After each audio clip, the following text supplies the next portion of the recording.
Shalom, shalom, my friends. Hope everyone's doing well. Happy Purim. Wanted to share with you a quick thought.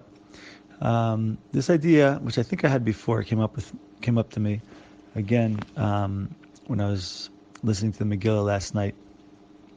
You find that Haman has everybody bowing down to him, but he passes by Mordechai. Mordechai won't bow. He comes home and he says to his family, he says that all of the grandeur and the power and the royalty and the honor that he gets isn't worth anything to him if Mordechai the Jew won't bow down to him. Now imagine if Haman wouldn't have gone that far. Imagine if it's been like, all right, listen, at least 99.999% of people bow down to me, respect me, I have the ring of the king, I can make all sorts of decrees, I have all sorts of power. If it would have just been like, hey, you know what, I got it pretty good.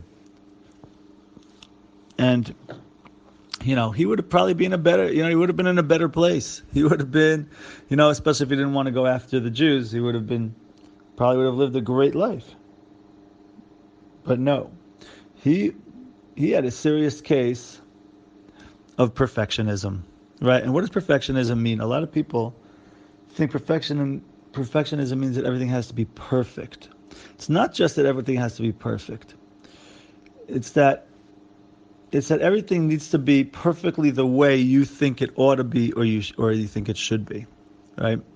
So that means, if according to your perspective, certain things don't need to be in certain areas doesn't need to be exactly the way you want, but in other ways it needs to be the way you want. So then that entirety, that perspective is your version of perfection. That's the way you look at life.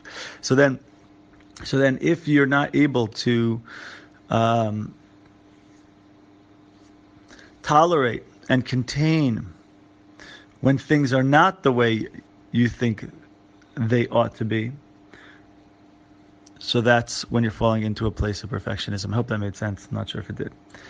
But what we do also find is that, look, this is a trait, two things. This is a trait of someone who's holding in a bad place, and this is also something that ends up bringing a person's downfall. And this is something that we should consider and think about, right? When we're over the top about something, when we're not able to contain a situation, when something doesn't just annoy us, but it overtakes us, then there's something wrong with us that we need to work on. There's something that we have to take a time out and recognize that feeling of being just completely overtaken, overwhelmed with negative feelings about a particular issue. That's a time for a pause to be able to say, hold on a second. Why can't I contain this situation? Why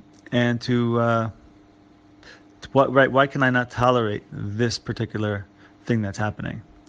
So that's a time for us to take a pause and to look at ourselves, be introspective, because even if the other person is doing, quote unquote, the wrong thing, okay, but why does that have such an overwhelming effect on you? Right? That's the question we need to ask. So anyway, something to think about, a message from the Megillah that we can take and look at. My friends, have yourselves a great Purim. Shalom, shalom, my friends. Hope everyone's doing well. Happy Purim.